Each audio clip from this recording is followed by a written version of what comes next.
Classes में आज का जो वीडियो लेक्चर होगा उसमें हम आगे के जो आंकिक प्रश्न है उनको करेंगे। तो देखो आंकिक प्रश्न नंबर या आपका उदाहरण है वो उदाहरण नंबर है 6.8। तो एग्जाम्पल नंबर 6.8।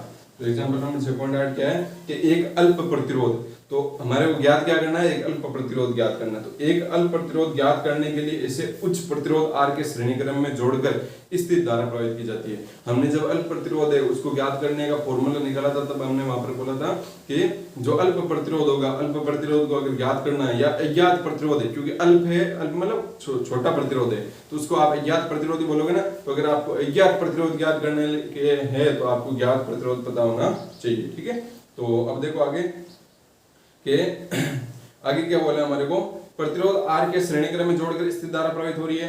उच्च प्रतिरोध R के सिरों पर विभव पतन के लिए, उच्च प्रतिरोध के R के सिरों के विभव पतन के लिए संतुलन की लंबाई 3.20 मीटर प्राप्त होती है। दोनों प्रतिरोधों के श्रेणी क्रम संयोजन के, मतलब जब दोनों को जोड़ देंगे तब हमारे को संतुलन की लंबाई प्राप्त हुई 3.60 मीटर।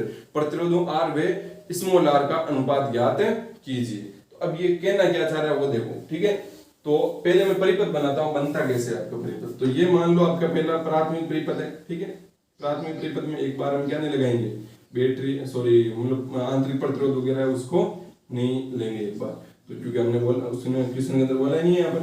और ये हमने यहाँ पर क्या लगा दिया, अब ये विभवमापी है ना यहाँ पर, तो विभवमापी का प्रयोग करेंगे हम। तो इसका मान लेते हैं वोल्टेज E। ठीक है, अब देखो यहाँ पर एक हमने यहाँ पर क्या लगा दिया, ज्ञात प्रतिरोध कैपिटल R। ठीक है, एक हमने यहाँ पर लगा दिया एक अज्ञात प्रतिरोध स्मॉल r। ऐसा ही किया था ना हमने। तो यहाँ पर इस प्रकार से तीन हमने पॉइंट दे लिए थे, एक हो गया। यहाँ पर क्या लगी, हमने एक बैटरी लगाई थी ना। मैं बता रहा हूँ वापस आपको कि डायग्राम कैसे बनता है अल्प प्रतिरोध ज्ञात करने के लिए। ठीक है, ये एक बैटरी लगाई हमने और यहाँ पर एक हमने कुंजी जोड़ दी इस प्रकार से, और यहाँ पर भी हम धारा नियंत्रक लगा सकते हैं। हमने एक धारा नियंत्रक लगा दी। ठीक है, और यहाँ पर हम क्या कर देंगे, एक धारामापी जोड़ देंगे और इसको हम इससे जोड़ देंगे। ठीक है, ये इस प्रकार से ये हो गया। अब देखो यहाँ पर हम पहले सबसे पहले क्या करते हैं, सबसे पहले हम क्या करते, इसका वोल्टेज मान लो ये। ठीक है, तो हम सबसे पहले क्या करेंगे, सबसे पहले हम ये वाला x, ये इसको y दे दो, इसको जोड़, पहले हम x और z को जोड़ेंगे। किसको जोड़ेंगे, x और z को हमें जोड़ेंगे। तो जब x और z को जोड़ेंगे तो ये जो आंतरिक प्रतिरोध अल्प प्रतिरोध R है वो तो इसमें काम में नहीं आएगा ना यहाँ पर। तो जब x z को जोड़ेंगे तो x z को जोड़ने पर आपका धारा इसमें से बहेगी। इसका मतलब जो वोल्टेज का ड्रॉप होगा वो यहीं पर होगा, विभव का पतन होगा वो यहीं पर होगा। इसका मतलब हमारे को E, भाई यहाँ पर वोल्टेज E तो नहीं रहेगा, यहाँ पर वोल्टेज क्या रहेगा, V रहेगा, और वो V किसके बराबर होगा, IR के बराबर होगा। क्यों, क्योंकि इसमें से धारा अगर मान लेते हैं प्रवाहित हो रही है I और इसका प्रतिरोध R है, एक ही प्रतिरोध है पूरे परिपथ के अंदर, तो इसका मतलब यहाँ पर V बराबर कितना होगा, आपका IR होगा ना यहाँ पर। इसका मतलब यहाँ पर वोल्टेज ड्रॉप होगा आपका IR, क्योंकि इस परिपथ के अंदर जब Y Z को नहीं जोड़ रखा है तब इस परिपथ के अंदर है वो आपकी धारा है वो कौन सी बह रही है, केवल इस प्रतिरोध में से ही बह रही है। तो यहाँ पर हम बोल सकते हैं कि यहाँ पर आपका वोल्टेज कितना आएगा, V आएगा। अब इसी V के लिए यहाँ पर संतुलन की लंबाई है, तो इसी V के लिए जब संतुलन की लंबाई आई तो वो कितनी आई आपकी, पहली होगी, पहली L1 आएगी। तो वो संतुलन की लंबाई आपकी आई, देख लेता हूँ फिर से, L1 आपकी आई, L1 है वो आपकी आई 3.20 मीटर है। अब यहाँ पर जब हम क्या कर देंगे, किसको जोड़ देंगे, जब हम जोड़ देंगे किसको, Z और Y को, Z और Y को जोड़ देंगे। Z Y ये X Z भी जुड़े होने चाहिए। ठीक है, X Z जुड़े होने चाहिए और Y Z भी जुड़े होने चाहिए। तब यहाँ पर हम क्या कर देंगे, तब हम क्या देखेंगे, ये जो ये और ये दोनों प्रतिरोध है इस परिपथ में काम में आ रहे हैं। इसका मतलब अब आपका जो वोल्टेज है वो कितना आएगा, अब वोल्टेज आएगा V बराबर I। धारा तो क्योंकि श्रेणी क्रम में जुड़े हैं तो इसका मतलब धारा तो I रहेगी, और I और प्रतिरोध कितने हो जाएंगे, इस बार प्रतिरोध हो जाएंगे श्रेणी क्रम में, तो सीधा इनको जोड़ देंगे R प्लस R हो गया। ठीक है, तो अब यहाँ पर हमारे को ये वोल्टेज, इस वोल्टेज के आधार पर हमारे को वो क्या मिलेगी, धारा है वो मिलेगी, सॉरी मतलब यहाँ पर संतुलन की लंबाई मिलेगी। और इस वोल्टेज के लिए मान लेते हैं संतुलन की लंबाई हमारे को मिली L2, और L2 आपको दे रखी है, कितनी दे रखी है, L2 दे रखी है आपको 3.60 मीटर। ठीक है, ये आ गया आपके L2। अब देखो यहाँ पर आगे आपको पूछा है कि स्मॉल आर कैपिटल आर का अनुपात ज्ञात करना। अब फॉर्मूला हमने कैसे निकाला था, पहला आया था V1 बराबर आई आर और ये V2 बराबर आई आर। तो इनको क्या किया था, V1 बराबर आई आर, ठीक है, ये आया था, और एक आया आपका V2 बराबर आई आर प्लस आर, ठीक है। अब इनको हम क्या कर सकते हैं, यहाँ का वोल्टेज है वो क्या होगा, V1 बराबर किसके होगा, x इंटू L1 के, और ये किसके बराबर होगा, यहाँ पर V2 बराबर होगा x इंटू L2, ये होगा ना। तो यहाँ पर मैं क्या कर सकता हूँ, इन दोनों की जगह V1 की जगह क्या कर दूंगा x L1 और यहाँ पर कर दूंगा x L2। x मतलब x समझ रहे हो ना, x मैंने जैसे आपके करवा रखा वैसे, x का मतलब यहाँ पर भाई है, विभो बराबर था, भाई लेके करते हैं तो चलो कंफ्यूज होगा भाई, ठीक है। क्या हो गया, भाई L1 और भाई L2। अब यहाँ पर देखो क्या हो गया, दोनों को भाग दे दो, तो जब दोनों को भाग दोगे तो क्या आएगा, L1 बटा L2 बराबर R बटा I से I कैंसिल हो जाएगा, R प्लस R।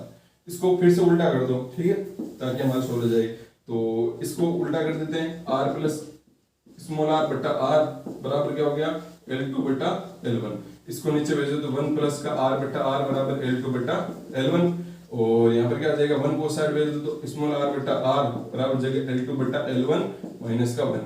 अब देखो r बटा r बराबर L2 का मान, L2 का मान कितना है 3.60 और L1 का मान 3.20 और माइनस 1। अनुपात कुछ है तो आपको ये अनुपात मिलेगा, ठीक है। तो इस प्रकार से आपको वो क्या याद करना है, अनुपात है वो ज्ञात करना। तो अब देखो यहाँ पर आपको कौन सा अनुपात ज्ञात करना है, तो वो भी आपके लिए बहुत जरूरी है। आपको देखो जब भी क्वेश्चन उसमें बोला है कि प्रतिरोधों R कैपिटल R व स्मॉल r का अनुपात ज्ञात कीजिए, इसका मतलब पहले कौन है आपका कैपिटल R है, तो आपको ऊपर कौन सा रखना है, कैपिटल R रखना है, मतलब R अनुपात आपको ये ज्ञात करना है, ठीक है। तो यहाँ पर जो भी मान आ रहा है, लगभग मान आ रहा है आपका 1.8, कितना आ रहा है आपका 1.8, तो 1.8 मान आ रहा है ना, तो ये किसका मान आ रहा है, R बटा स्मॉल r बटा कैपिटल R है। तो आपको अगर ये करोगे स्मॉल r बटा कैपिटल R तब आएगा आपका 1:8। लेकिन आपको क्वेश्चन में ऊपर बोला है कि आपको पहले कैपिटल R लिखना है, ऐसे नहीं बोले कैपिटल R लिखना, उसने बोला है भाई कि आपको प्रतिरोध कैपिटल R व स्मॉल r, मतलब पहले कैपिटल R है, इसका मतलब आप क्या करोगे, पहले कैपिटल R रखोगे तो ये कैसे आएगा, जब इसको उल्टा कर दो कितना आ जाएगा 8:1। तो आपका जो अनुपात है वो कितना आ रहा है, 8:1, वो आंसर है वो आ रहा है, ठीक है। तो ये हो गए आपके एग्जाम्पल जो चैप्टर नंबर 6 के हैं। अब कुछ एक दो जो आंकिक प्रश्न उनको भी हम देख लेते हैं क्या होंगे वो। तो आंकिक प्रश्न देखते हैं, देखो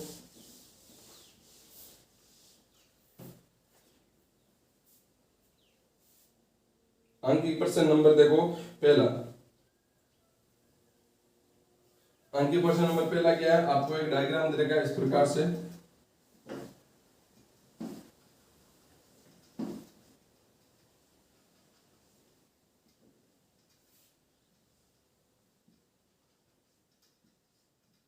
और इसमें आपको ज्ञात करना है ए और बी के मध्य तुल्य प्रतिरोध। क्या ज्ञात करना है, ए व बी के मध्य तुल्य प्रतिरोध ज्ञात करना है। अलग अलग आपको पॉइंट देखें, यहाँ पर ए दे दिया ए, यहाँ पर दे दिया बी, यहाँ पर दे दिया सी, यहाँ पर दे दिया डी, ठीक है। इसका भी प्रतिरोधार, इसका भी प्रतिरोधार, इसका भी प्रतिरोधार, इसका भी प्रतिरोधार, इसका भी प्रतिरोधार, ठीक है। ये हो गया। तो आपको बोला गया है कि ए व बी के मध्य तुल्य प्रतिरोध ज्ञात कीजिए। ज्ञात क्या करना है आपको, ए व बी के मध्य तुल्य प्रतिरोध। कैसे ज्ञात करें, देखो यहाँ पर आपको देखो थोड़ा सा इसमें दिमाग लगाना पड़ेगा, ऐसे तो आप कर ही नहीं सकते इसको, ठीक है। अगर इस प्रकार से करोगे, क्यों, क्योंकि ये बीच में आ जाएगा, ये सी डी के मध्य जो आर प्रतिरोध है वो इसको सोल्व नहीं होने देगा। कैसे कि आप देखो ये किसके समांतर क्रम में, ये एक तार है ना, यहाँ पर दो तार बनते हैं, तो आप क्या बोलोगे कि ये श्रेणी क्रम है, लेकिन फिर भी आप देखोगे यहाँ पर श्रेणी क्रम में, फिर से यहाँ पर दो तारों में बंट गए, दो तारों में बंट गए ना, तो आप किसके श्रेणी क्रम में करोगे, इन दोनों के तो श्रेणी क्रम में कर नहीं सकते, क्योंकि यहाँ पर भी एक अलग तार जुड़ा है, ठीक है। तो ये फिर आपके लिए बहुत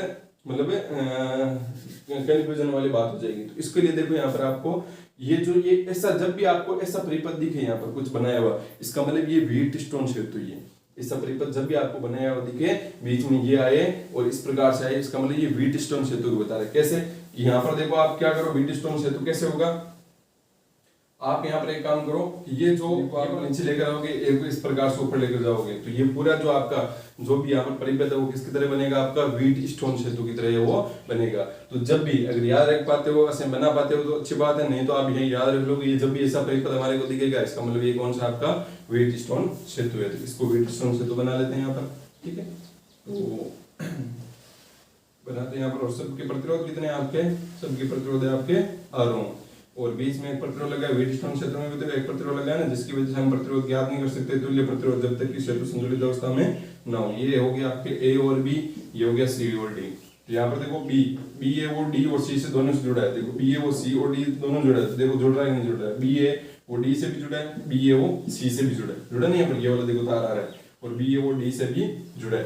क्या जो बी है वो ए से जुड़ा है, यहाँ पर ए से नहीं जुड़ा है, सीधा कहां पर जुड़ा है, इसका तार आ रहा है कहीं पर नहीं आ रहा है, इसके बी से निकलने वाले दो तार है जो डी से जुड़े है और एक है वो सी से जुड़ा है, इसका मतलब बी से निकलने वाला जो तार है वो सी और डी से जुड़ना सी जोड़ दिया हम, ठीक है। और उसके बीच में जो बी से तार निकला है उसमें भी एक प्रतिरोध है जो सी से जुड़ा है, तो ये हमने जोड़ दिया। जो बी से तार निकला है, ये तार निकला बी से, उसमें भी एक प्रतिरोध, ये प्रतिरोध है डी से जुड़ा है, तो ये डी से जोड़ दिया, ठीक है। फिर देखो डी है, डी किससे जुड़ा है, ए से, तो डी को ए से जोड़ दो। फिर क्या, सी किससे जुड़ा है, ए से, तो ये सी को ए से जोड़, बिल्कुल आसान है, ठीक है। ये कितना हो गया, आर आर आर आर। अब यहाँ पर देखो पहले क्या ये सेतु संतुलित अवस्था में है या नहीं है, तो देखो उसके लिए हम क्या करते हैं, आर बटा आर बराबर आर बटा आर बाई पी बटा क्यू बराबर आर बटा एस कर दें। तो पी बटा क्यू करो, आर बटा एस करोगे, तो ये कितना हो गया, आर बटा आर मतलब कितना आ गया 1/1 बराबर 1/1। तो ये क्या आपका सेतु संतुलित अवस्था है, इसका मतलब इस प्रतिरोध को घटा दो, और इस प्रतिरोध घटाओगे तब तो आपके लिए बहुत ही आसान हो जाएगा सोल्व करना। कैसे, कि ये और ये किस में आ गया, श्रेणी क्रम में, तो यहाँ पर इन दोनों को हटा कर क्या कर सकते हो, एक प्रतिरोध लगा सकते हो, कितना आएगा, 2 आएगा, ठीक है। फिर यहाँ पर भी आप क्या कर सकते हो, ए और बी में दिए, यहाँ पर भी एक प्रतिरोध लगा दोगे, कितने का, 2 आएगा, ठीक है, कितने का, 2 आएगा भाई, श्रेणी क्रम में जुड़ जाएगा। फिर ये दोनों किसमें आ गए आपके, समांतर क्रम में आ गए, तो समांतर क्रम में हम किसको कैसे जोड़ते हैं, 1/2r प्लस 1/2r। तो ये आगे मान लेते हैं, ये r डैश मान लेते हैं तुल्य प्रतिरोध, 1/r डैश बराबर ये कितना हो जाएगा आपका 2r ऐसे आ जाएगा, 1 प्लस का 1 तो कितना आ जाएगा 2/2r, तो 2 से 2 कैंसिल मतलब 1/r। लेकिन ये तो हमारे क्या तुल्य प्रतिरोध नहीं है ना, तुल्य प्रतिरोध ज्ञात करने के इसको उल्टा कर देंगे, कितना आ जाएगा r ओम। इसका मतलब तुल्य प्रतिरोध कितना है यहाँ पर आपका r ओम में, वो तुल्य प्रतिरोध है वो r है, ठीक है। तो ये हो गया आपका पहला जो आंकिक प्रश्न है वो, बाकी के जो आंकिक प्रश्न है उसको हम अगले वीडियो लेक्चर में करेंगे।